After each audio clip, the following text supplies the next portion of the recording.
A very warm welcome to everyone. Welcome to the virtual roundtable conference on drones as a new security challenge. I would request Captain Alok Bansal, Director, India Foundation, to deliver the welcome address, and we hope that our remaining two speakers will join in the meantime. Thank you. Good evening, ladies and gentlemen. Welcome to this roundtable interaction on drones as a new security challenge. On 27th June, just after midnight, Jammu airport was hit by two explosives, one at around 1:30 and one another 7 to 8 minutes later. And with that, a new security challenge emanated. The two explosives are believed to have been dropped by drones. And this created a new challenge for the security forces. And what is even more important is, at a time when we are looking at drones at a security challenge, there are a large number of people where there are a large number of valid applications where drones have enormous use. In fact, on the same very day, on 27th June 2021, the Economic Times carried a center page op-ed, which was titled Tech Flight with UAVs. Now, that article said it is now no longer a question of whether thousands of drones will dot the Indian skies, but when. So that actually sums up the reality that today it has become so easy that you cannot go to a wedding party or any big party where there is no drone flying. Now, with this sort of a challenge, targeting high security establishments becomes that much more easier for a terrorist or for any non-state actor which is intending to target a state high security target. And so much so that immediately after what happened in Jammu, we saw another drone which was sighted at Kaluchak, which was, of course, fired at by the security forces and forced to return. But the danger is so much that the Chief of Army Staff, General Naravane, was forced to say that the proliferation of drones to the extent that they are now a do-it-yourself project at home is a challenge and will increasingly be used by the state and non-state actors in the future for all aspects of combat. And this is what is important, because today a drone is such an easy thing that people can actually order component and assemble one at home as far as a low-end drone is concerned. So now we start with this particular roundtable, and our first speaker is Group Captain Kishore Kumar Khera, who served as a fighter pilot in the Indian Air Force for over 33 years. He served in the Plans and Operations Directorates at Air Headquarters, as well as in the High Commissioner of India at Dhaka, Bangladesh. He's also been a research fellow at IDSA. So without wasting much time, I will now request him to start the proceedings with his opening talk on drones in hybrid warfare. Over to Group Captain Kishore Khera. Thank you so much for your introduction, very kind introduction, very long one. So I like to refer to myself in a single word, that is a soldier. A soldier is always a soldier. Coming to a very interesting topic today for the round table. First of all, I would like to thank India Foundation for organizing this, and specifically Captain Alok Bansal for bringing to fore a very challenging topic. Before we move further, let's recap at 4 or 5 events that have happened in the last couple of years. Starting with the 14th September 2019, Aramco oil processing facilities deep inside Saudi Arabia struck by a score of drones and missiles. It knocked out 5% of world oil processing capacity in single strike. 3 months later, January 3rd, 2020, United States unmanned aerial vehicle assassinated Major General Qasem Soleimani of Iran while visiting Iraq outside Baghdad International Airport. 6 months later, a conventional fight between two sides, Azerbaijan and Armenia, saw extensive use of unmanned aerial vehicles that knocked out the air defense shield over a very potent and capable army, thus forcing them to retreat. Closer home, the Jammu attack has just been mentioned by the director. And last week, US forces in Iraq were struck for the sixth time by an explosive laden drone. What are all these things indicate? They indicate that drones are at the forefront for kinetic war application.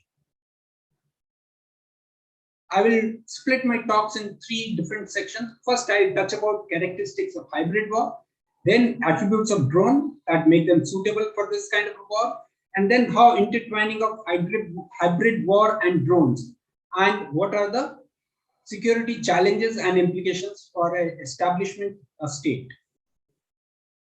First of all, what is hybrid war? There are two issues related to this. First is the term hybrid war, and second is the phenomena called hybrid war. The term hybrid war is a new one. It's gained prominence in this century, last couple of decades or so. And often it is interchangeably used with gray zone, non-linear war, unrestricted war, no peace condition, new war, mutating war, parallel war. All these are terms which are used depending on which part of the world you are in. Primarily, it means that there are multiple prongs of war, and all of these are not necessarily kinetic. That means it's a mix of kinetic and non-kinetic means of waging war. Now, if you look at the history of warfare, war hybridity is not a new concept. You go back to Kautilya's Arshad or Kamandaka Nitisa or Thirukural for that matter. Tenets of current hybrid war are enunciated there in some form or the other. Although the term hybrid war is new, but the phenomena of hybrid war is not. How is hybrid war different from wars of the last century? Essentially, as far as the nature of war is concerned, it is exactly the same, continues to remain violent. But war characteristics have changed. They've transformed. Earlier, it was a force-on-force, well-defined conflict with a specified beginning and often a well-marked end. And every so often in a very, very defined geographical bound area. All this has changed.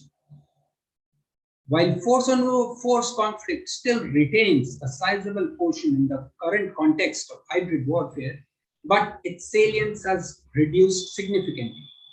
Other facets of warfare have gained prominence, and the most distinct feature of these facets is absence of an announced beginning and absence of an announced end. So is the case with area operation. War declarations are passed. Time and space of conflict are limitless. The aggressor can strike wherever it can reach, and technology has played a major part in this aspect. This has brought three basic changes in the conflict scenario that we witness in today. First, the actors in the conflict. Erstwhile, it was primarily state versus state. Now, states, non-states actors, state-sponsored non-state actors, regular combatants, irregulars, non-combatants, conventional weapons, unconventional systems, kinetic, non-kinetic means. Whatever one can lay his hands on is used in this kind of a warfare. Non-state actors specifically hitherto came into being and fought against a specific state, but that has changed. Now, non-state actors, multiple of them, have international footprint, and states, a large number of them, do find it easier to use non-state actors as hybrid war tools. The second change that has taken place is because of the technology, which has extended the kinetic capability in terms of range and precision. This has expanded the battle space that was normally restricted to land borders or coastal areas. Now, all assets that any entity holds anywhere on land, water, airspace, cyberspace, and it can be targeted. So defending one's assets is an onerous task. The third aspect that has come to fore is the time compression. No longer months and weeks are available to plan a kinetic action or take action to achieve your goals. The situation changes rapidly as mobility and communication speeds have grown exponentially, especially in last 2 decades. Reaction time available now is in terms of hours and at best days. So everyone must be ready always and every time. If you have this kind of a defensive mindset, then the cost of defensive operation goes up substantially. Now, these three basic changes that have come into fore have given tremendous advantage to the first mover or the aggressor.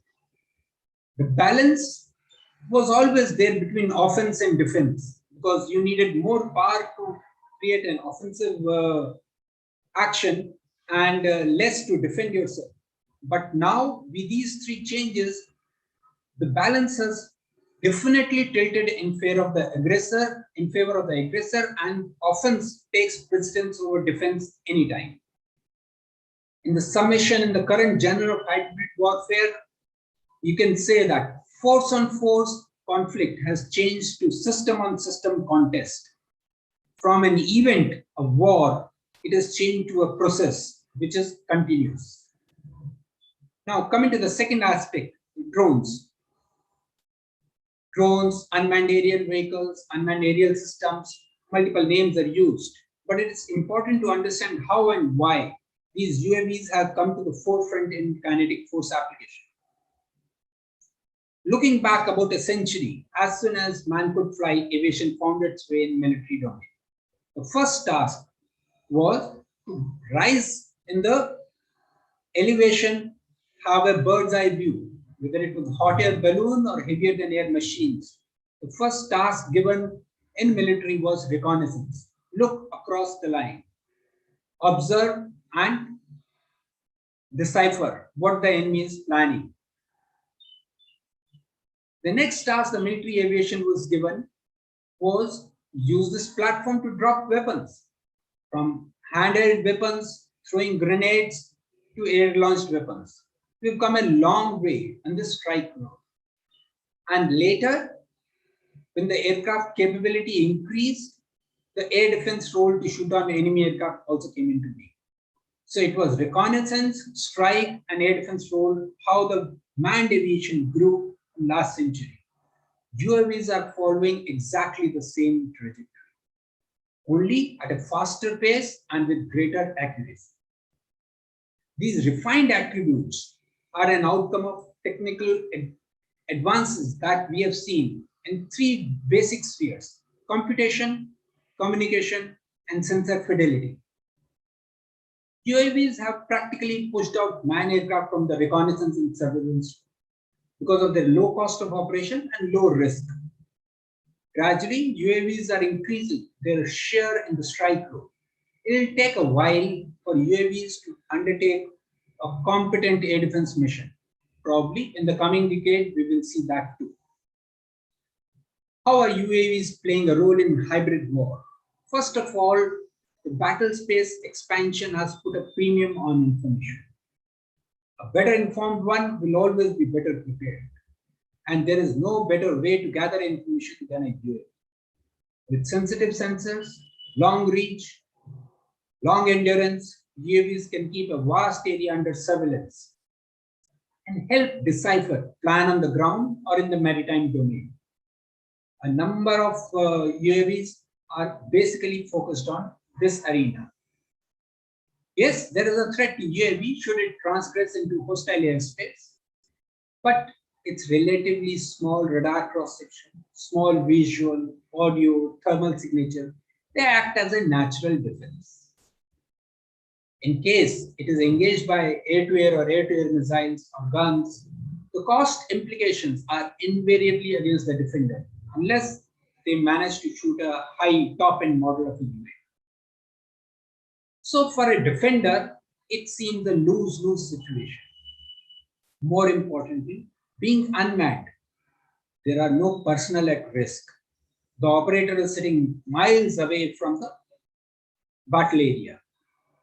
that becomes a defining parameter for pushing the envelope outward in the usage of UAVs for recce, surveillance, and strike. Coming to the strike, ability that has come to fore is precision targeting. Through the televised war of Gulf War I, everyone saw the impact of precision targeting, and battlespace dynamics has changed ever since. With manned aircraft, there are only a handful of states that could undertake precision targeting.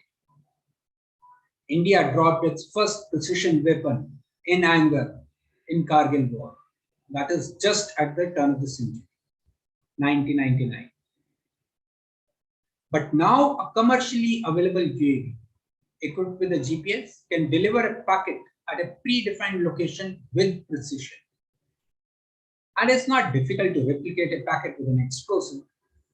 So UAVs practically give precision targeting capability to anyone who can spend a few thousand rupees.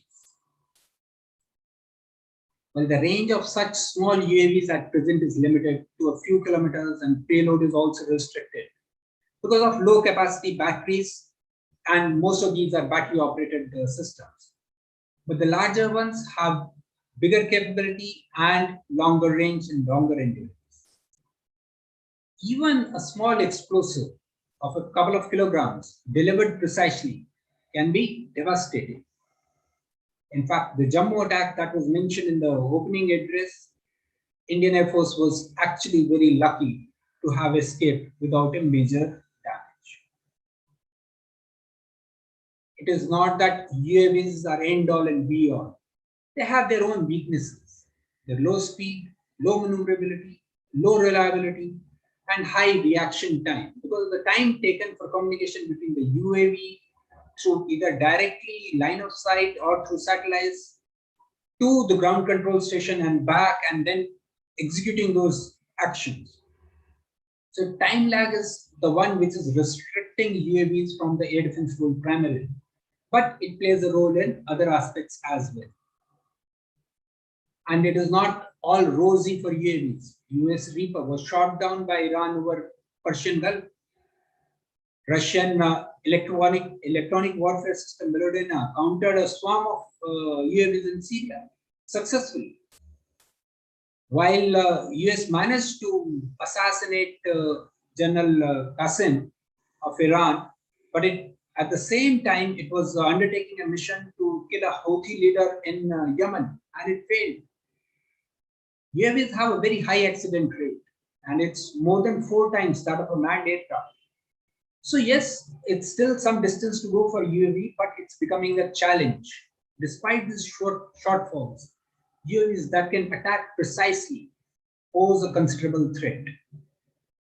More so as the capability available is commercial with no effective counter.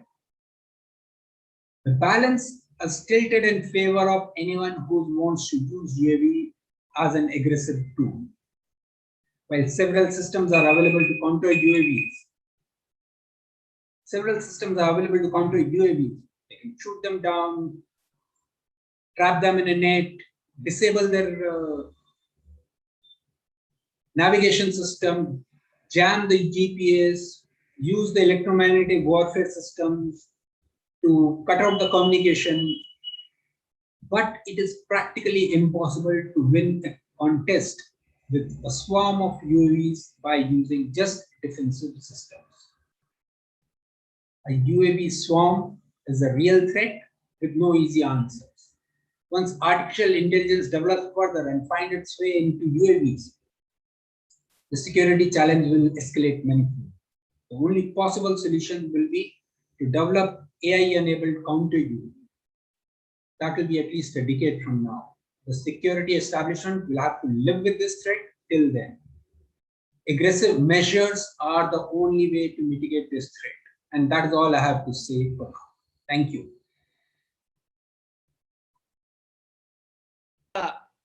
Khera, for this interesting talk on drones and hybrid warfare. Our next speaker is Dr. Ellie Carman, who is a senior research scholar at the International Institute of Counterterrorism at Herzliya and a senior research fellow at the Institute for Policy and Strategy at the Interdisciplinary Center at Herzliya, Israel. Apart from his several other achievements, he also served as advisor to the Israeli Ministry of Defense and the Anti-Semitism Monitoring Forum of the Israeli Government Secretariat. And as you know, Israel has been in the forefront of anti-drone measures. They have enormous expertise as far as operating drones are concerned and how to handle them. So without wasting much time, I'll request Dr. Ellie to start. He would have a PowerPoint. So over to Dr. Ellie Carman.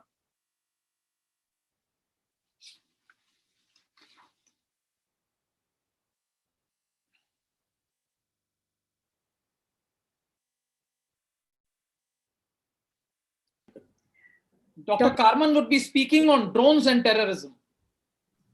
Okay. Sorry. Good afternoon, ladies and gentlemen. And I'm honored to speak at this professional panel on a subject which is very, very important, but at the same time is very complex and relatively new. I'm honored to speak in the invitation of the India Foundation, and I try to present a kind of overview picture of the threat and the challenges of drone terrorism. And as you know, Israel has been challenged just recently in May this year, by drones sent by Hamas from the Gaza Strip, and I'll mention it at the end of my presentation. So in July 2010, the United States Defense Intelligence Agency, the DIA, intercepted electronic communications indicated that senior Al-Qaeda leaders had distributed a strategic guide to operatives around the world, advising them how to anticipate and defeat unmanned aircraft. Al-Qaeda was sponsoring simultaneous research projects to develop jammers to interfere with GPS signals and infrared tags that drone operators rely on to pinpoint missile targets. So this was a kind of defensive strategy of Al-Qaeda, but they already understood how important are the drones in the fight between the two camps. Other projects included the development of small radio-controlled aircraft by Al-Qaeda or hobby planes, which insurgents apparently saw as having potential for monitoring the flight patterns of the United States drones. That same year, the CIA noted in a report that Al-Qaeda was placing special emphasis on the recruitment of technicians with expertise in drone technology, because indeed this is a very technological field in which you need technicians of various kinds, not only the drone itself, which is flying, but also electronic warfare, cameras, and so on. So the Islamic State in Iraq and Al-Sham, the famous ISIS, and other violent non-state actors use the technology available on the consumer market to build or purchase small drones they qualified or modified into killer bees, capable of creating significant damage and terrorizing civilians, but also militaries. Drones can be used in various ways. For instance, for surveillance on the battleground, strategic communication, transportation, for instance, smuggling weapons or smuggling other things, disruption of events, complementing other activities, or as a weapon in itself. Example, suicide drones. The first recorded successful attack by terrorists using drones was in mid-2013, when Hezbollah, organization was active already in Syria, reportedly dropped 2 small explosive devices on Syrian rebel opposition strongholds using a drone supplied by Iran. So we understand from this moment that actually Hezbollah has most of its capabilities by supplies from Iran itself. In 2015, Kurdish fighters in Syria, in northern Syria, shot down multiple small commercial drones which were laden with explosives, which belonged to ISIS, which at that time was attacking Kurdish territory. In 2016, ISIS announced the establishment of what they called Unmanned Aircraft of the Mujahideen unit, whose purpose was to engineer drones for the group to deploy in combat. During coalition forces operations, for instance, to regain Mosul in June 2017, ISIS flew more than 100 drones to attack the coalition forces and the Iraqi forces every month. Al-Qaeda has taken inspiration from these events And it planned, for instance, to use drones to take down airliners using explosive-laden drones at airports in the United States and the United Kingdom. They didn't arrive to implement this strategy, but they thought about it. In most cases, ISIS used do-it-yourself techniques to combine high and low-tech components purchased from various connections across Asia and Europe. What's interesting is the program appears to have been shaped by two Bangladeshi jihadist brothers who recruited other operatives to work alongside them in a kind of international network.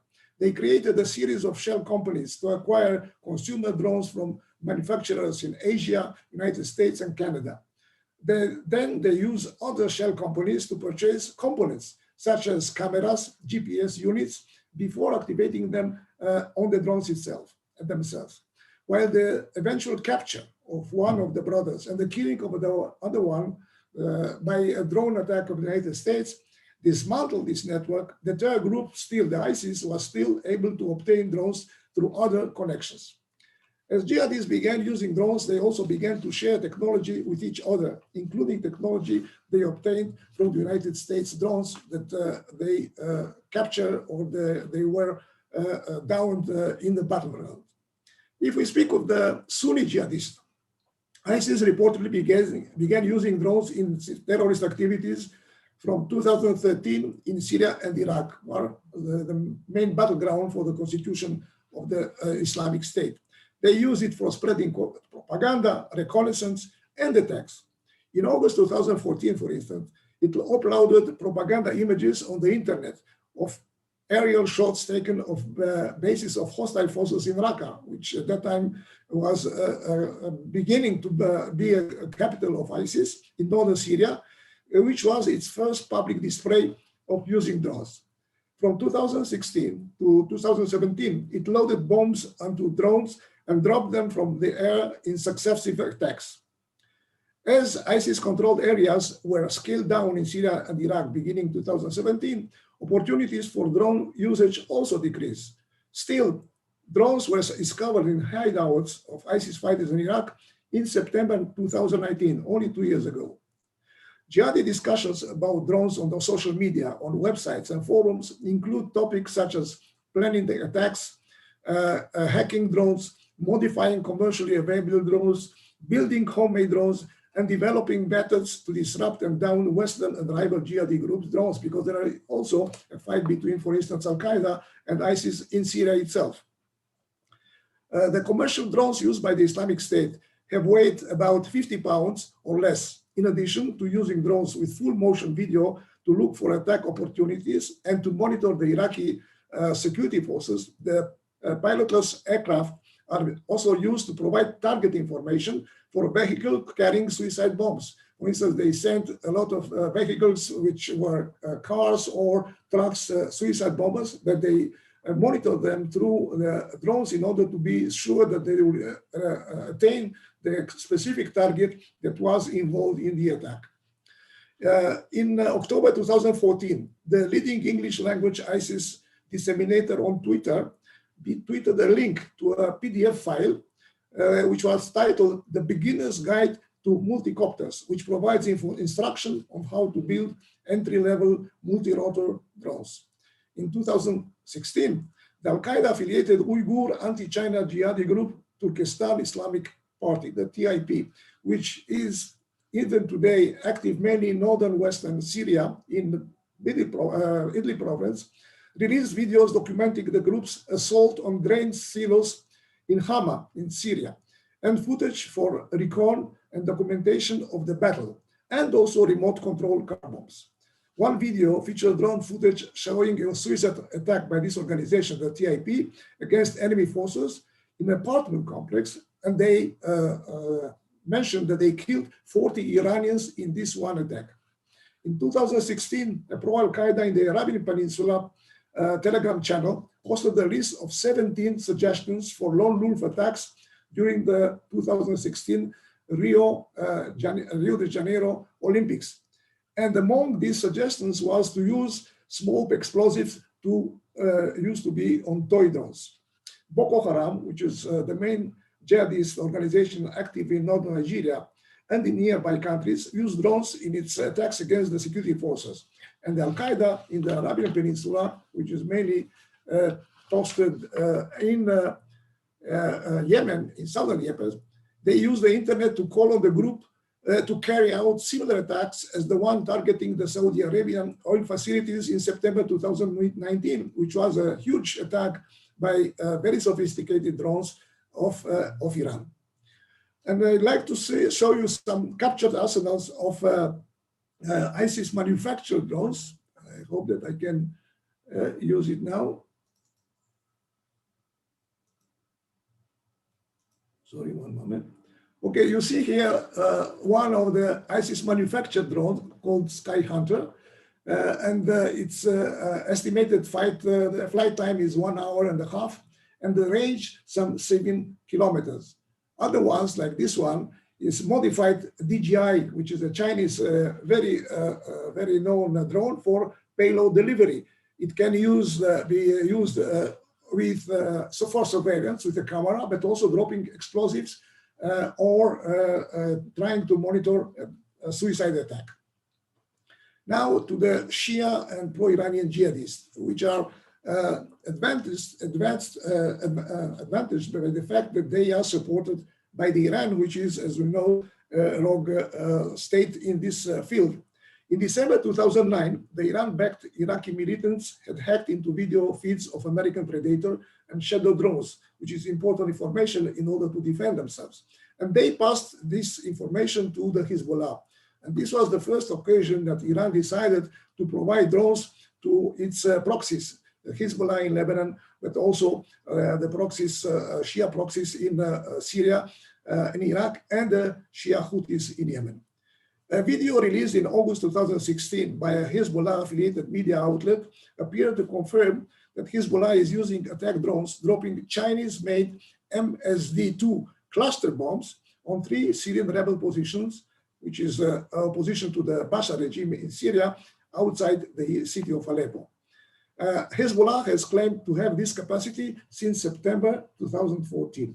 In March 2017, a spokesman of the Iran-backed Iraqi Shia militia Al-Nujaba highlighted the military's activity in Iraq and Syria, and they published images which show that the militia is operating Iranian drones. For instance, Ababil will see it immediately.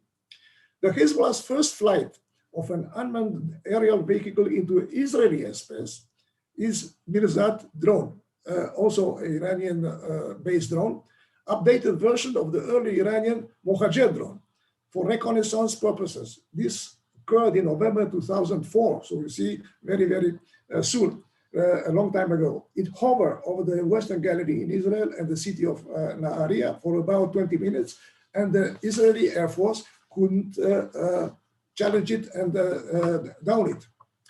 Hezbollah launched in August 2006, during the Second Lebanon War, 3 small Ababil drones into Israel, each carrying a 40 to 50 kilogram explosive warhead intended for bombing strategic targets. This time, F-16 Israeli fighters destroyed all these attempts by Hezbollah. The next appearance of Hezbollah drone was in October 2012, when a very successful drone by Hezbollah called Ayub, this was its name at that time, flew south from the Gaza Strip through the Mediterranean Sea and entered 35 miles into the Negev, which is the desert in southern Israel, penetrated to a point near the Dimona nuclear reactor of Israel. And there it was destroyed by the Israeli aircraft. Now, as I said, Hamas is using also the last 2-3 years drones. We see here on the left, if you see, they try, for instance, to smuggle through the border when we send humanitarian aid to the population in Gaza. And here you see, we found hundreds of small market drones, which they bought under kind of toys or agriculture machines, and they tried to smuggle. Our security forces and the customs discovered it. In 2018, already Hamas began to employ suicide drones, each carrying a small amount of explosives. And we know that they intend to use this kind of attacks, and we see immediately one of these attacks in the May 2021 operation, if you want, in Gaza. The Palestinian Islamic Jihad also used one such drone, for instance, when they tried to attack an Israeli tank which was deployed on the border with Gaza Strip. You see here the kind of drone that they used, and they didn't succeed to do it. But more seriously, we see what happened during the May 2021 operation. This is a Shahab suicide drone by Hamas. Actually, it's a Iranian Arbil drone, which was fabricated by Hamas with Iranian support and technology and knowledge in Gaza itself during various years. And they sent some 4, 5, or 6 drones of this kind. You see immediately how it works. All of them was destroyed by the Israeli Air Force, which means that there is still today, I think, some kind of response for this threat by Israel. And here you see the video, which was posted by the Hamas, because they consider it to be a successful operation, at least as a propaganda operation. Here is the movie.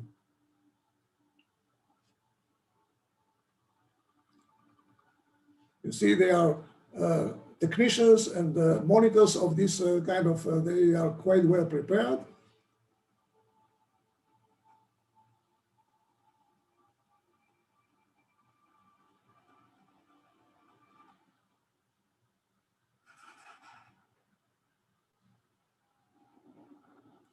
So you see how they use propaganda in order to threaten the Israeli population and say, look how successful we are. In this case, they were not successful at all. And we know that Israel has succeeded actually in if you want to challenge this threat. And by the way, Hamas had a very important project outside the Gaza Strip. They used engineer in Tunisia, a Tunisian engineer, and a Palestinian engineer in Malaysia. These two guys were specialized in building and trying to improve the capabilities of the existing drones in the Hamas hands. And the two of them, one in Tunisia and one in Malaysia, were killed 1 or 2 years, according to foreign media, by the Israeli Mossad. But there is another threat that is looming and is considered to be very threatening by the international community, the use of chemical and biological weapons with this kind of drones. And we see here some declaration of Gilles de Kerchove, which is the European Union's counterterrorism coordinator until today. He warned in 2017 that homegrown jihadists in Europe could use drones to drop biological weapons on crowded public spaces. And here, down here, you see the declaration of an English member of the cabinet in the United Kingdom, who said, probably based on some information the British security services had, that there is a possibility that jihadists will use drones to launch a chemical attack in the UK. And there is information and also the evaluation that the Arbil Iranian UAV can be used also to charged with chemical agents, not really weapons, but at least agents that the terrorists themselves produce. Sorry, one moment.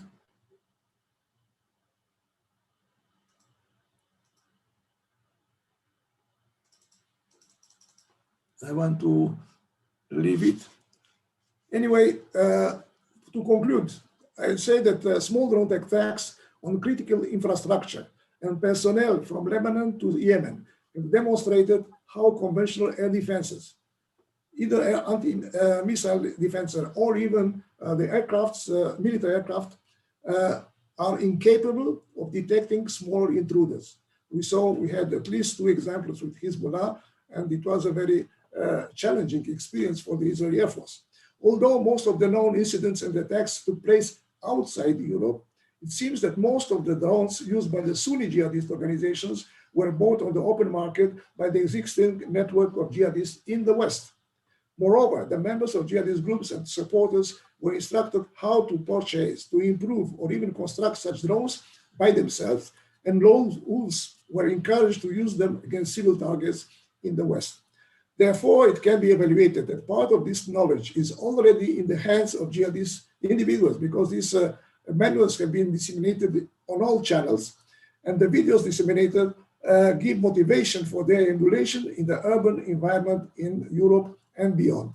This threat is enhanced by some of the foreign fighters, returnees to Europe and elsewhere, who possibly were involved on the ground in Syria, Iraq, Libya, in drone operations. For instance, we know that ISIS has a quite important presence in Afghanistan, even fighting Taliban, and we don't know how they are able to use this kind of technology or capabilities in Afghanistan and from Afghanistan outside.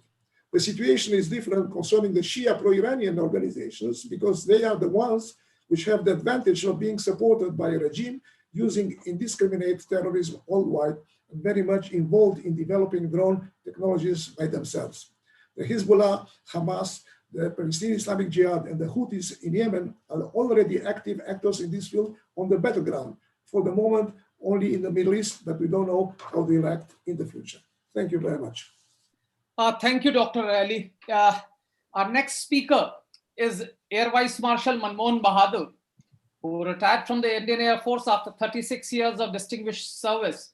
He's an experimental test pilot from the French Test Pilot School, a graduate of the Air Command and Staff College, USA, and a postgraduate in Defense and Strategic Studies from Madras University. He was, till recently, the Additional Director General of Center for Air Power Studies, and he'll be speaking on terror drones, challenges and responses. But before I request AVM Bahadur to speak for next 10 to 15 minutes, I'd like to inform all the participants that on completion of the speakers, we would be having an interaction. Those desirous of asking questions or making brief comments could use raise hands option, which is at the bottom of your screen, or type out a question or comment in the chat box, which will be read by me or my colleague. Over to AVM Bahadur, please. Thank you, Alok, and good afternoon, everyone. It's nice to see Alok virtually, actually. He and I were together directing staff at our Defense Services Staff College many years ago. And it's good to interact with somebody whom you've rubbed shoulders with and spoken about educating each other. So now, challenges and responses. The advantage of possibly speaking after 2 or 3 speakers is that many points have already been covered. So what I would be doing is not speaking about them, but taking on from where they have left. Challenges, that's the first part of the remit given to me. Now, there are 2 challenges of these drones. One is, of course, the physical damage, which the speakers have spoken about, the fact that people may get killed, people may get injured, or installations destroyed. If that drone in Jammu, the explosive had hit a helicopter or 2, if it had hit a hangar, then the damage would have been much more. So one is the physical damage. More importantly, and I repeat, more importantly, is the psychological effect. Just to convey a point, this is the 3rd such webinar that I am taking part in. I've taken part in 2 or 3 TV interviews and written 1 article, and the media is full of this plethora. Suddenly, drones have come into into the view of common man, and the common man is worried. So the psychological impact of those 2 drone strikes in Jammu is much more than any damage that they could have caused, because it affects the psyche, number one. It forces the government to react because the public wants action, to commit resources, which possibly Certainly, they were coming for anti-drone measures, but this has taken such a path that much more has to be diverted from somewhere else. So we need to watch out not only for the physical part, but the psychological impact it has on the common man. So it is important that while we acknowledge that it is a very potent threat, but that we do not overstate it. Because the point is, how many things can one protect in a country of the size of India? Israel is small. It knows it's being targeted. India is huge. So we have to take measures to protect our vital areas and vital points. So which are those vital areas? Is one more important than the other? As I said, you can't protect everything. So there has to be a graded, shall I say, a list made out in terms of the importance. Is, for example, an army installation or army unit more important than a nuclear installation, which may be in the hinterland? What about if tomorrow, to create noise, can you imagine a drone strike on a university hostel, which affects or injures students, young boys and girls? So these are the intricacies, these are the challenges that face the government of any country, especially of India, because of our unique security challenges. So we need to make a graded list. I'll come to that in the responses. But one more point on the challenges. There need to be some legalities, some rules made out. Because as per a study by, I think, FICCI or CII, our agencies, there are almost 4 to 5 lakh UAVs of the size, the small one, the drones, available in the country. But the number of drones registered officially with the Ministry of Civil Aviation, which is the nodal authority, are just about 25,000. 4 lakhs versus registered 25,000. Where are the others? Who has got them? So these are massive challenges. So do we require some sort of like we have a gun control law? All of us, none of us can buy a gun without a license. So, these are issues that come up. Okay. So now let's come to the responses. Many people say they should all form part of an air defense structure. Certainly. But you cannot overload the air defense structure of a nation run by the Air Force. With the threat of these small drones coming, there is something, it is different than air policing. It's different than air policing. Once again, I say, do not compare Israel with India. Israel is small. India is huge. So do we need to get some sort of an air policing structure going? The two cannot be mixed. That means the air defense network and the air policing that needs to be done all over, including the hinterland. Okay. Now, air policing would have to be based on internal rules. The Air Force is very clear, which is charged with the air defense. Anything coming across the border is hostile from the other side and not registered with us or by our air defense network. And there are various gradations the way you do that. So, as I said, you need to have a gradation policy and equipment depending on the importance of the target. Every target, every installation which can be a target cannot have the same type of equipment, same quality, same numbers, for the simple reason that they are costly, and especially in these COVID times, even if COVID was not there, the drain on the exchequer would be huge. So you have to grade, as I said, and accordingly protect them with suitable equipment. And since you cannot protect everything, there are other agencies that come in. It is vital, absolutely vital, that the intelligence agencies, the IB, the Intelligence Bureau, the Research and Analysis Wing, RAW, the state agencies, their intelligence setups, they keep a watch on the bad guy. Human intelligence is so very important to preempt such launches and such strikes. Everybody who owns a drone is not a threat, is not a culprit. As it was said in the inaugural messaging by Alok, by Captain Bansal, was that every wedding that you have now in India, there is a drone operator who takes a video. Now, he is not a rogue guy. But if he is a rogue person, the Intelligence Bureau must be keeping tabs on him. Should be. That's what good intelligence is all about.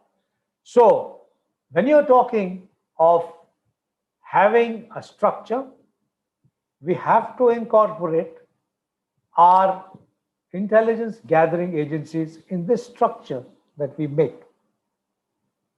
So, when you have to address a drone threat, I am not talking of those high altitude, long endurance, medium altitude, long endurance, of the Heron or of the Searcher class.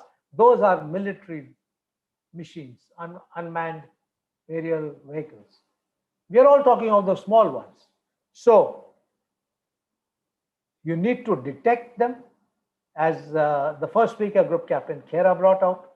You have to detect them, localize them, engage them, destroy or capture them. The challenge is of its small size, of its small radar cross section. The fact that its aural signature, the sound it makes, is very low. You can hear it just about maybe 200, 300 odd meters because the engines are battery powered. They're basically propellers battery powered. So you have to have a combination of certain, basically they are millimetric wave radars, sensors which sense the acoustics.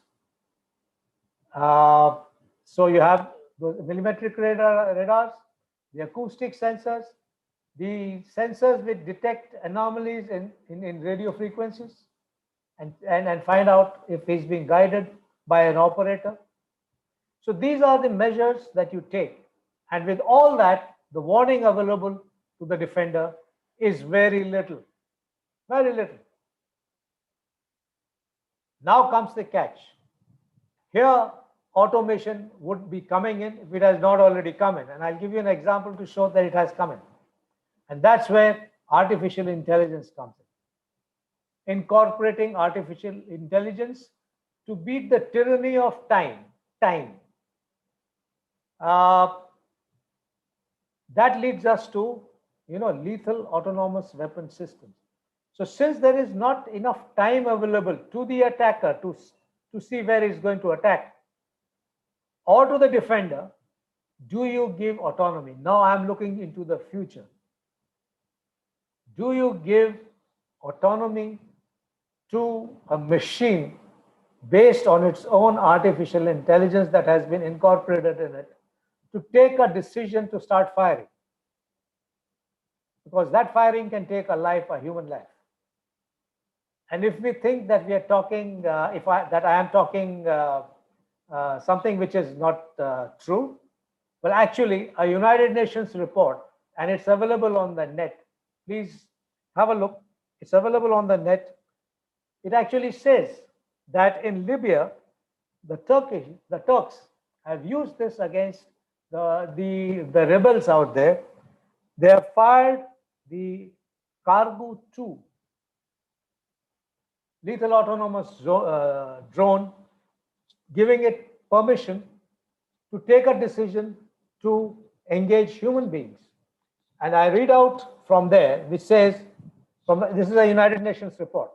It says logistics convoys and retreating HAF troops was subsequently hunted down and remotely engaged by lethal autonomous weapon systems such as the STM Cargo 2. The lethal autonomous weapon systems were programmed to attack targets without requiring data connectivity between the operator and the munition. In effect, a true fire, forget, and find capability. Unquote. What does this show? This is a pointer to the criticality of time to ensure maximum gain from the capability of the UAVs, that's for the attacker, and for the defender, since he has hardly any time, does he get automation ongoing? So these are the threats, these are the challenges which are there, and certain responses that I feel we as a state need to take. It'll cost a lot of money, especially in COVID-19 times. How much can the government divert to which all sectors to protect which all installations, and let's not forget important persons. That's so vital. So many examples were given earlier by Group Captain Khera. There are many more important personages.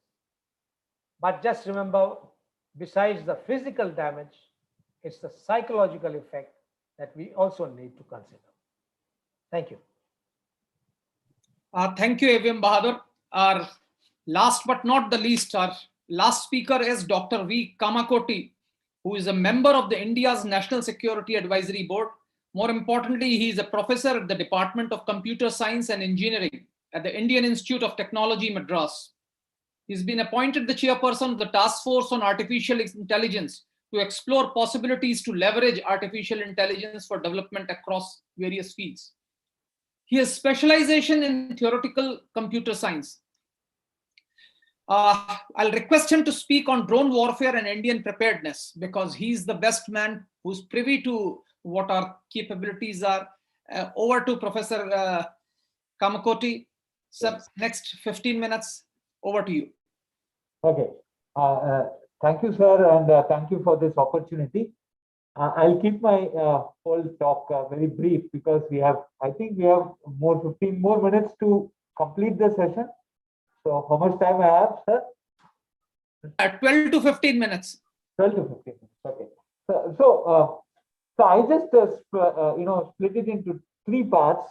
One is the software preparedness, the hardware preparedness, and then the defensive capability. So we'd like to take it into three parts. Now let us start with the software today. India is a software major, and we are very, very adept in making specifically what we call as these embedded software. With lot of resilience built in, these softwares will be fail-safe. Software will be reactive. The software can be with a very small, memory footprint, because the drones are memory hungry, power hungry, and we could not afford to have large amount of memory. The software also will have lot of capabilities in terms of, edge, what we call as edge intelligence. Edge intelligence essentially means that we are talking about image processing with multiple sensors, getting the multiple sensor inputs, doing what we call as a multi-sensor fusion, doing image processing, doing certain other sort of parameter measurement. Maybe it can be even temperature or other things about the environment. And then bringing these things together into an aggregate framework, and probably giving a sort of a control to the base station from which it is launched. So developing the software has lot more of technology and the different types of skill set that is needed, and I think we are very much on that. So today, when we look at we have very good what we call as edge intelligence algorithms, which can basically do with very less amount of power consumption and with very less amount of what we call as the time to react. Intelligent algorithms would be put there, which can basically learn from the images and take actions there. So there is a capability within us to make decisions on the fly at the drone without actually communicating back to the base station.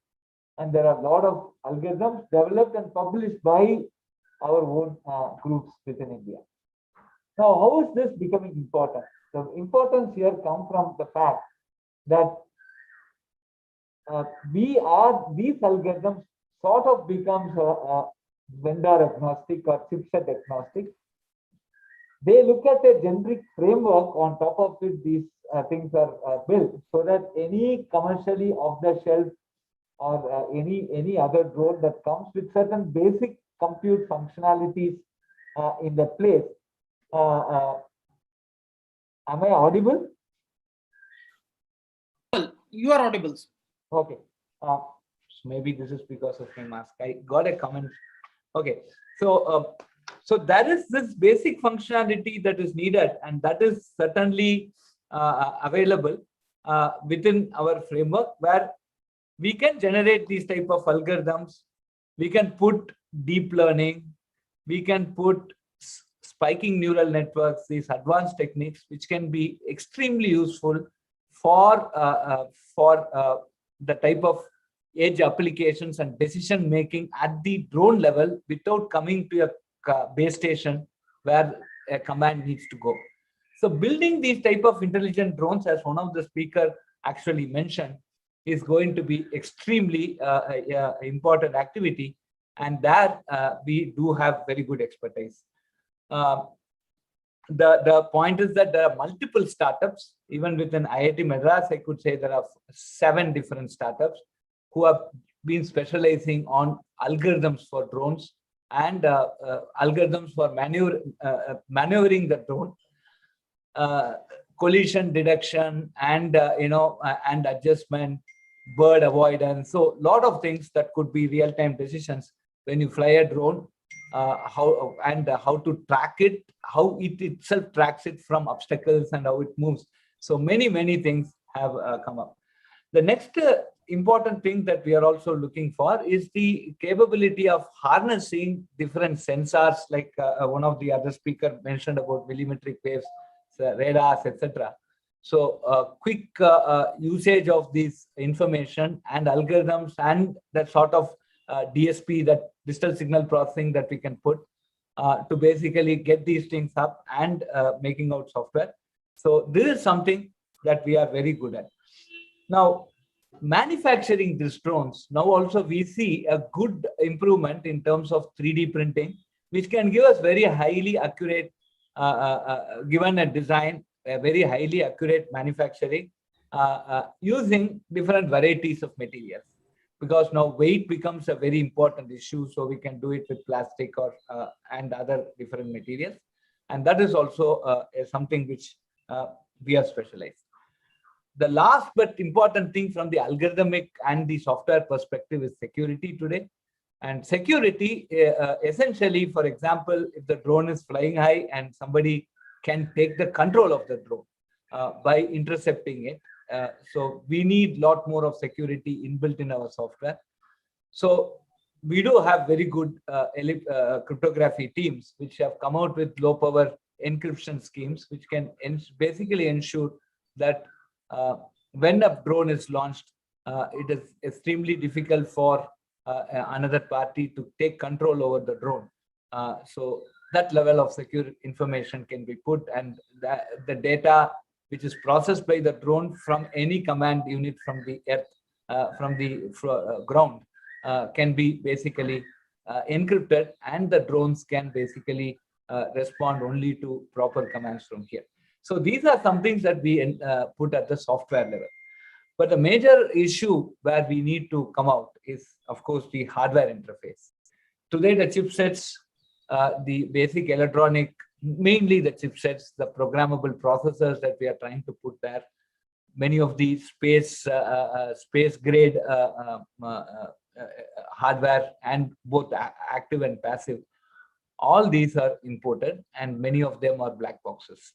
So we know how to program them. We know how to write these algorithms on top of it. So if you look at a compute system, so the drone essentially has an onboard computer with multiple peripherals in the form of sensor feeding it, and then it does some processing from that, right? When you look at this, there is an hardware layer, then there is an operating system, then there are software application. The hardware per se mainly is a black box now. Many of the drones that are manufactured in the country have this hardware completely uncertified, in the sense that we don't know what is inside. And that really poses a very big threat. We have seen a lot of hardware related threat. One of the recent things that came out in a big company like Intel also, where they had invested a lot of time, energy, manpower to build systems. But the meltdown and the Spectre attack, the hardware vulnerabilities that were reported, essentially took everybody by storm, because those vulnerabilities basically violate the basic trust or the root of security in those systems. So it may not be a malicious intent, but it can also be an accidental intent, like what happened in the case of Meltdown and Spectre that we see on the hardware vulnerability side. But if those things are available, then our drones are susceptible to this. Now, the major challenge, again, as one of the speakers mentioned, it is not just the large drones that we are talking of, but it can also be very, very small miniature drones that can fly, say 2 kilometers or 3 kilometers, rather than this large endurance drones. Now, and these can be, the target need not be just military targets, but it can also be civilian targets, right? I can just come and shut down a power cable. I can pull down the power network. I can just go and hit a transformer. So all these simple things can be thing, and these can be, we even call as the stone. So people start throwing stones, right? So that's one way of reporting. One way of whatever you call as a retaliation. The same thing can be that they start throwing simple, not micro, but a little more than micro drones, which can be used to attack civilian targets and civilian infrastructure, that is. So these are, this combined with the fact that the hardware is not there with us makes life much more complex. And ultimately, if we want to certify these drones as completely, to a large extent safe or trustworthy, hardware certification is needed. And that is something which we need to work on very seriously, because the drone today, there are some mechanical parts, electronic parts, but the computing and the programming part really becomes the central crux. And if we are not able to establish a root of trust, which is the hardware, and then build a chain of trust on top of it, we are going to be in a very big soup. And that is something that we need to really concentrate in the preparedness of not just a warfare, but in general, a drone environment in the country. Now, coming to the next part, I think a lot of speakers basically talked about it in great detail. One is the detection capability. So many of these drones today, when we look at small drones, probably this cannot be used for a cross-border terrorism or over, say, 10, 15 kilometers, 20 kilometers. But if can be used within the country with, say, some attack, originating an attack within the country and hitting some specific targets. And there, many of these small drones are increasingly now being done using plastics, and that makes it undetectable from the and very, very difficult to be detected through radars. And how many radars can we keep, right? What is the distance? And then the other bigger challenge that we are seeing, we were just debating a couple of days after the recent attack, what would be the distance by which we can basically detect this, even if it is, if we have these high sophisticated radars, because we need time to retaliate and time to force upon. So that is something that is also becoming a challenge here, and a lot more work need to be done. Now, the other important aspect of this entire thing is the regulations today. Today, when we say that these are some zones where there's a no-fly zone or stuff, now there are different classification of drones and which drone can fly where, which height, etc. So we are going. There are some drone regulations in place and maybe refined over a period of time. But then putting certain mechanisms to basically see the violations, and that is automating it, and automating it for the entire landscape of the country. That is going to be an extremely complex job, and that is going to open up a very, very important. It's something like an air traffic control, but you do it at every place in the country.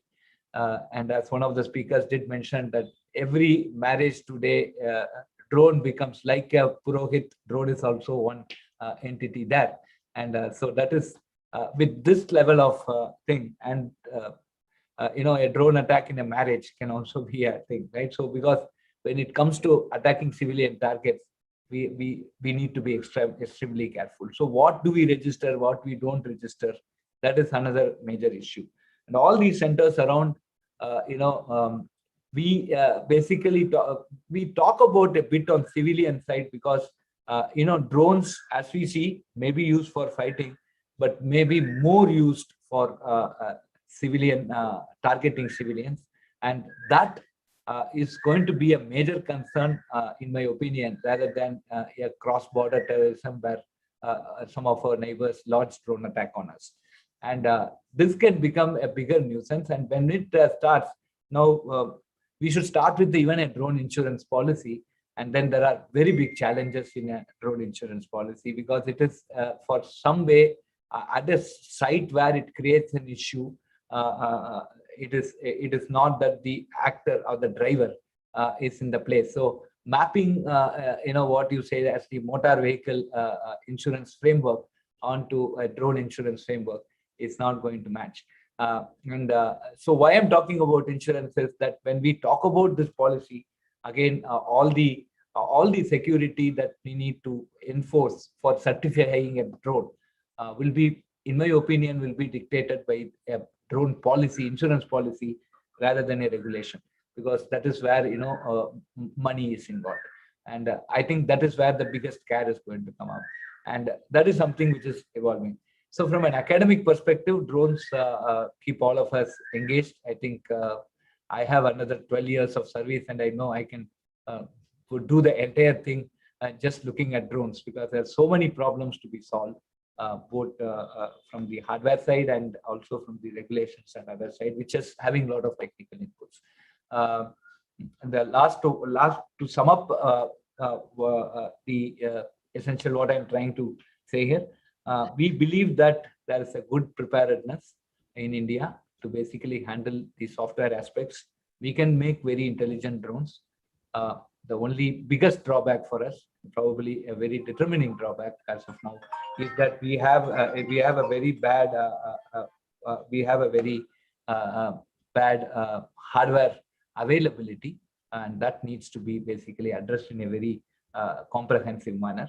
And then detection capabilities have to be in place, not just for critical installations, but also for civilian installations. And that is going to become a bigger challenge for us. Thank you very much. Thank you, Professor Kamakoti. I think we have still about 10-15 minutes more, and we will take a few questions. But before you make up your mind and start typing in the chat box, I'd like to invite Vanilla Devineni, who's doing LLM in air and space law from University of Leiden, Netherlands, to take about 5 minutes and speak about the regulations that Government of India has imposed actually to control drone operations, etc. Because that will have a major impact on as to how to control operations of drone. And as soon as she finishes, we will take all the questions. I have a few questions on chat box, but not a single raised hand. So over to Devineni for 5 minutes.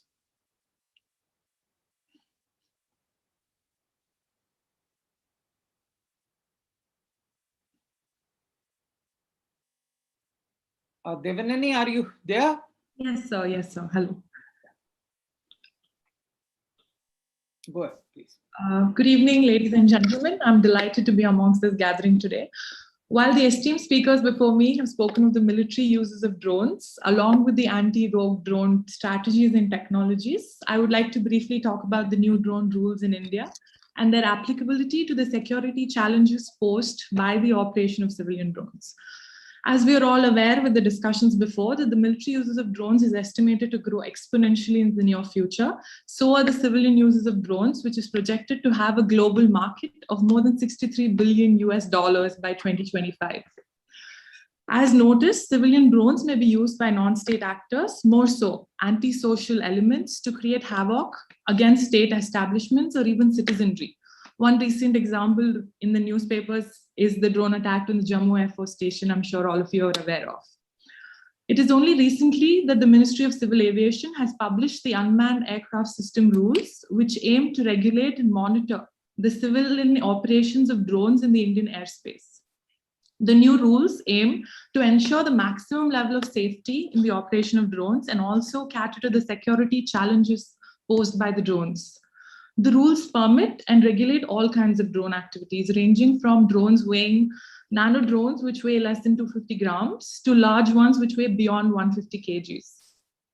It also introduces the concept of authorized persons and requires every stakeholder, whether being a drone operator or a drone owner, an importer of drone, a trader, manufacturer, or even a person interested in research and development of drones, to seek authorization prior to any activity and also register themselves as an authorized owner, operator, trader, or manufacturer. The procedure for obtaining such authorizations are very exhaustive and are elaborately provided under these new rules, which are released in April. These rules also require an authorized person to obtain a security clearance before such authorization is granted. Thereby, you can say for the safety and security reasons, the rules contain that every drone, being a nano or a large, is required to be registered under the rules and provided with a unique identification certificate and a unique identification number for every drone, which is needed to be engraved in an identifiable and visible manner on the drone.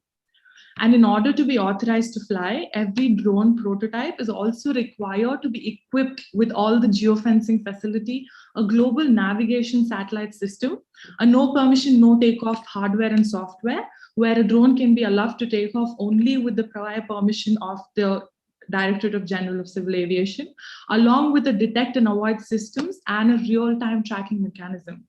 All these provisions provided in the rules help in the identification and tracking of all the drones in the airspace. These tracking systems on civilian drones can be used to identify rogue drones and also communicate the same to the counter-drone systems in place, which can later disrupt or destroy them through the soft or hard kills already mentioned by our esteemed speakers before. While these rules strictly prohibit the operation of drone swarms, or the carriage of payload and arms or ammunition and explosives, the areas where the operations of drones are permitted or restricted have also been elaborated under these rules, some of them being in the 5-kilometer radius of the airports are strictly prohibited.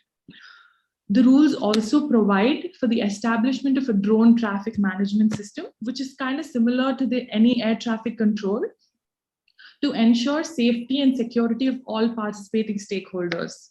And these air traffic control systems for drones, also called as the unmanned traffic management, provide all services required for pre-flight, in-flight, as well as post-flight drones, and is also entrusted to monitor all drone activities in the airspace. So it can be said that the Unmanned Aircraft System Rules 2021, released by the ministry, assist in ensuring and countering the security challenges posed by drones through the mandatory registration provisions, the exhaustive authorization provisions, as well as the establishment of UTM network, also known as the Air Traffic Control Network for drones, through its stringent procedures for permits, licenses, and security clearances. All of these while addressing the security concerns of India only to a limited extent, but as said by our previous speaker, Mr. Kamakoti, that it still acts only as a mere small to a limited extent provide the security concerns, but indirectly also act as a deterrent for the growth of the civil drone market in India with its stringent regulations. With the massive growth of the civilian drone industry globally and the security implications that may be caused by the non-state actors as noticed prior, I believe it is not over-regulation, but a smart regulation which is required that creates a balance between the evolving drone sector and the emerging security concerns. Therefore, it is important that the Indian civilian drone market grows along with ensuring the safety and security of the country. Thereby, I believe that the new Indian rules and procedures of licensing and authorization should be liberalized more based on the risk of operations, an example of which can be taken from the European approach towards their regulation through a risk-based on assessing the risk of every operation. Further, stringent and exhaustive registration, the authorization and licensing measures by themselves are insufficient to counter the security challenges posed by the operation of civilian drones, as noticed with the non-registration of majority of the drones currently now. So we need a counter-drone policy to completely address our security concern. And it is evident that the research and development and manufacturing of a counter-drone policy is still at a nascent stage, which just issued in 2019 by the government. Therefore, India needs to establish a robust counter-drone policy with capabilities to damage hardware, destroy the command and control links, or disrupt the drone by a soft or a hard kill. The anti-drone system, which is known to have been developed by DRDO, which was also showcased on our Independence Day and Republic Day, is still yet to be tested for its efficiency in the defense sector. Therefore, I would also suggest that the rules regulating the operation of civilian drones prescribe monetary penalties for their non-compliance. So, for example, just in the case of a Jammu and Kashmir, in a situation where an individual operates a drone for either surveillance or disruption of critical state infrastructure, or creates any security threat to the state, along with its citizenry under these rules, will only be subjected to monetary penalty. So these rules do not prescribe any penal action. So in my opinion, these rules need to include provisions to make the operation of civilian drones, which threaten national security, an offense, subjected to penal action by courts. Further, the research and development and the indigenous manufacture of drones should also be incentivized, along with the import of various counter-drone technologies by our friends around the world, being Israel or the United States of America. With a few slight amendments like these and the growth potential of the Indian drone sector, I believe it will not be late for India to be the leading country for safe and secure civilian drone operations. With that, I really thank India Foundation and Sri Ram Madhav ji for this opportunity and express my views before this gathering. And thank you all for a patient hearing.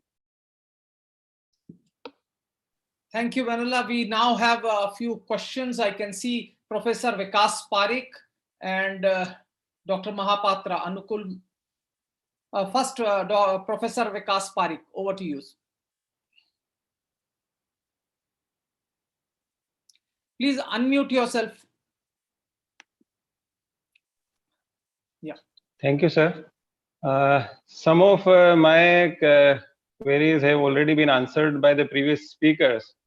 I think besides border security and other security threats, I mentioned that there are concerns related to invasion of privacy by even licensed drones and possible espionage also in sensitive areas. My question is how to monitor and regulate.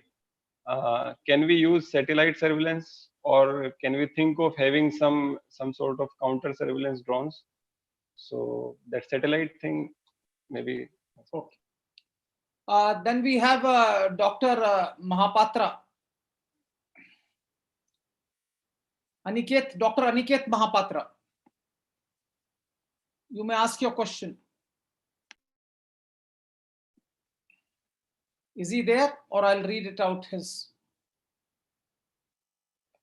Dr. Aniket Mahapatra's question is, what will be the probable strategy to defend the various stages of drones? On the other hand, how we could use it to confront our enemies? This is a very simple question, which I am addressing it to all the speakers. You could take your time and answer it as you. There is also a question which is in the chat box that Mr. R.L. Francis has said that the drones are nothing but a proxy war against India. And as far as strategic preparedness is concerned, the armed forces do not have that sort of power to deal with them. And our bureaucracy has not been very effective in countering them. So is it a time that the armed forces should be given adequate powers to deal with these threats like drones? So these are the three questions. And I'll now request the speakers in the reverse order to take on whatever questions they deem appropriate or make comments. Just 2 to 3 minutes each, starting with Professor Kamakoti. Over to Professor Kamakoti. Anything if you wish to, any of these three questions, if you have any comments on that. Sorry, the first question I couldn't get. There was a voice breakdown. The second question I got. He was asking whether we could use satellites to do surveillance. Yeah. So surveillance. Yeah. So today, I think what we need is a very, very, very fast response time. And so that makes the entire problem very challenging. Satellite-based surveillance may not give us that response time by which we could react and basically launch an anti-drone, whatever that we are trying to do. It can be a manual, somebody shooting it down, or somebody actually going and some anti-drone which actually goes and drives it away. So whatever we try to do, the reaction time is going to be in very, very short. And so one of the things that we can basically look at is that we need to have, especially for this low flying drones, which in my opinion are going to become the maximum benefit and maximum nuisance value also. So where we put certain high-end cameras, probably acoustic sensors to decode the sound and see if, but as one of the speakers rightly mentioned today, many are battery operated and the sound is very, very less. Then we basically can have some sort of millimetric or a good radar technology using which we need to detect, and this can be put on, say, a sort of say every mobile tower, for example, and that can basically warn as the control room. There should be a sort of a distributed control rooms. One control room cannot do everything, but there can be a distributed drone control traffic sort of web board, which basically monitors and finds out whether this drone can fly there or not, and if there is some violation, etc. So I think this is very, very important. So so this also gives us that if there is some civilian target that is going to be a thing, and somebody starts from some place and comes to hit it, I think there is going to be enough amount of time for us to react before they come closer to this target. This is something that we need to put, this is something practical to do at this point of time. The only thing with satellite is that we may not get real-time interventions. So this is my response. Thank you. AVM Bahadur, please. Yeah, the only thing I would say is that it's a threat, fine, and we have covered, the speakers have covered what are the responses and the challenges. All I'm trying to say is we must take this threat seriously, but apply our mind and not go overboard with the hyperbole such that it creates fear psychosis. We need to be careful of this fact. The armed forces are certainly aware, and I'm quite sure the government is also aware of this. So I think we should have confidence in the government of the day that steps would be taken. Yes, one may not like the laws, the rules, the regulations, or maybe the speed, and that's where we need to look into. And hopefully the government will take out money towards this particular. Thank you. Dr. Ellie Carman. Yes, I spoke in my presentation mainly about the threat of drones used by terrorist organizations on the battlefield in the Middle East. I mean, Syria, Iraq, Yemen, and even against Israel from Gaza. Although I think one of the speakers compared Israel to India. Israel is very small and India is very big. But still, because we are small, we are in danger because the drones can penetrate quite quickly at the center of our country, the center of our strategic assets, and even if we speak of VIPs, for instance, it's very easy, relatively easy to reach them. But there is another problem, the problem to the threat to the metropolitan urban areas. And in Israel and in India, you have huge cities. And the challenge is how you defend these cities and the civilian especially, but also if you want strategic targets like telephone companies or TV stations from attacks by very small drones, which are on the market. And there is a huge market now, by the way. And if I give the example of Israel, Israel is very advanced on the issue of technology and producing new kinds of drones, but on the issue of regulation, it's very complex because who is responsible to defend the urban space? I think the young lady, Vanella, she explained how India is regulating this kind of challenge. And this is a very important issue. In our case, overall, there is a security threat that the Air Force is responsible for it. But what about inside the country? What is the difference between the Civil Aviation Authority and the police? Has the police the sufficient authority in order to not only to take control, for instance, of a drone, but put them on trial, for instance? Today it's very difficult to do it.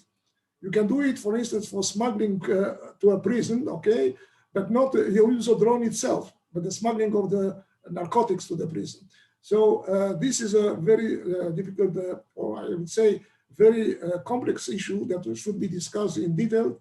I was part of last year of a big European Union project, which dealt exactly with this problem, because all the countries involved in Europe don't have standard. And you can pass from Belgium to France or from Belgium to Netherlands, and you have other laws. And who is responsible in every country? I gave you an example in Israel. For the first time, the police was involved in managing the defense of a huge event. It was the Eurovision in 2019.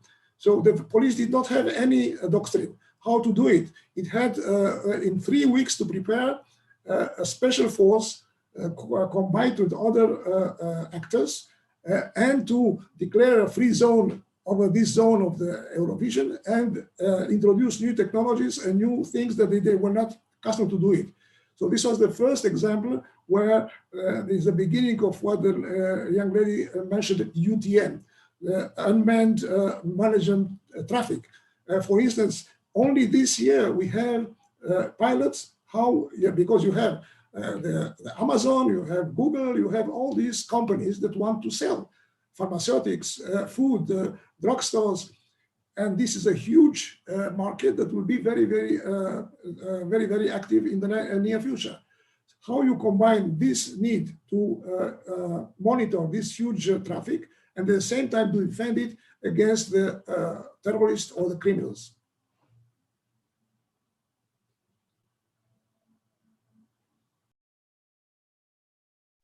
Group Captain Kishore Khera, your turn. Yeah, almost everything has been covered. All I would say is it requires a whole of government approach and with all stakeholders put in together. You need to have police, you need to have civil aviation, you need to have military, you need to have industry, you need to have civil society, you need to have academics, you need to have technocrats on board to formulate some kind of a regulation. Right now, it's over-regulated. After Jammu strike, no civilian drones are permitted in Jammu and Kashmir. You cannot develop an industry with that. Yes, there are security challenges. Yes, there are restrictions, but we'll have to find a way out and everyone has to put their heads together for that. That is all I have to say. Thank you. We have one more question. Since we started about 10 minutes late, I'll just allow this. Vikas Kalyani has a question. Over to you, Vikas. Quickly.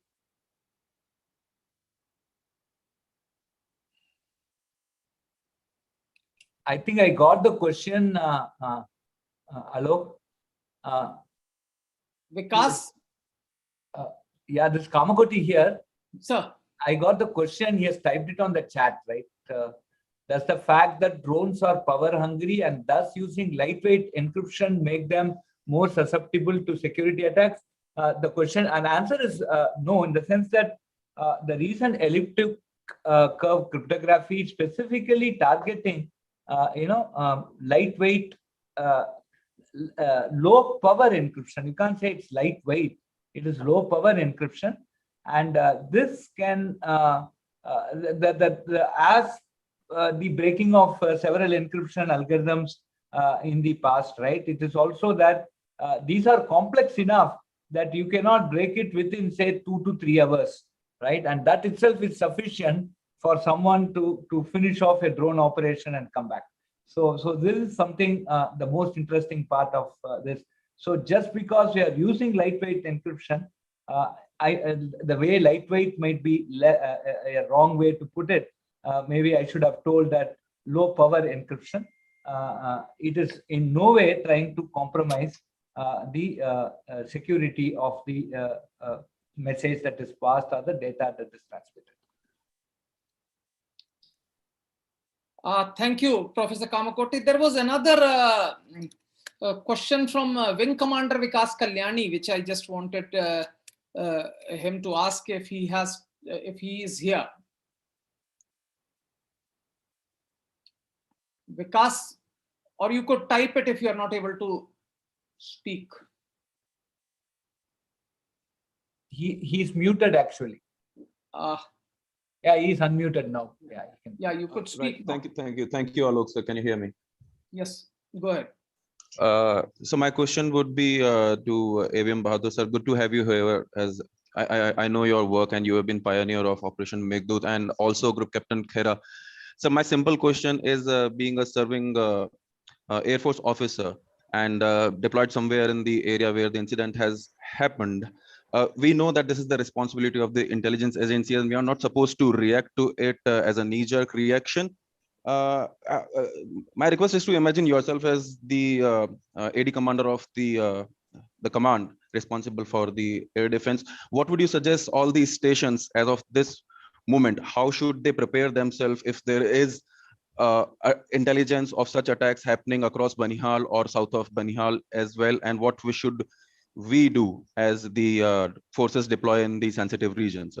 Thank you.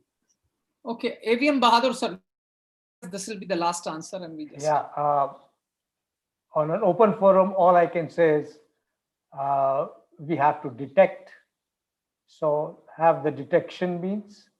If you have the equipment, deploy. Otherwise, eyeball Mark 1 comes into effect. You have, for example, the bird hazard control team, BHCT, but that's very manpower intensive. You have, the other tasks that are required of people who are posted in the station. So detect, and we have the last ditch measures of engaging those small drones. Remember, we are just talking small drones. So the equipment, if it is available, should detect it. If it is not available at certain places, which may be possible, may not be at bigger airfields, but smaller encampments and things like that, then besides the intelligence part, it is the last ditch putting of manpower that comes in, but that's very manpower intensive. And that's about all I can speak in an open forum. If Grupi Khera wants to add on something, Alok, would you permit that? Sir, I think you have already given whatever is required. I think we'll wind up. We are already almost 16 minutes beyond our stipulated time. So all it's left for me is to thank the speakers who have at a very short notice agreed to speak. And they come all the way, especially to Dr. Ellie Carman, who's agreed to speak from Israel. We had participants from across the globe. And this is a subject which has generated enormous interest, and this is, of course, the first interaction that we have had. We would follow it up with certain more events on the drones, because this is going to be a very, very challenging proposition in days to come. Once again, I thank all the speakers for taking their time out, and all the participants who have actually taken time out, and all of them have logged in from across the globe to listen to this subject, which is of immense importance to you all and to all of us. And I hope all of you will keep attending our events as far as India Foundation is concerned, which we'll keep having from time to time. We will be having some more events virtually before we can start doing them physically as the pandemic subsides. Thank you very much. Looking forward to seeing you in next India Foundation event. Thank you. Thank you. Bye-bye. Thank you. Bye, Ali.